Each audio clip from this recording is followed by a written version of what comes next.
Hello, my friends. I am Sri Arjun. Today's topic is transcendental consciousness and supply side of business. In 80s, there was a problem of recession in USA during the presidency of Ronald Reagan.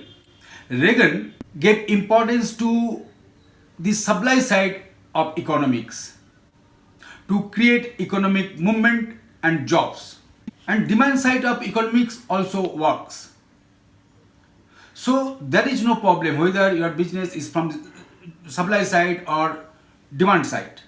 But the moment you transcend your gross mind and reach to the realm of transcendental consciousness, the field of infinite possibilities, then the field itself starts managing your business very miraculously, because the field is very sensitive and alert and conscious to your need.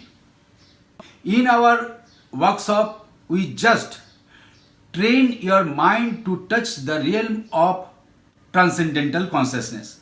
For our forthcoming seminars and workshop, you can text me or phone me.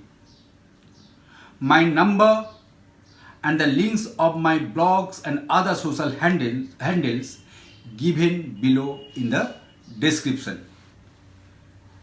Namaste.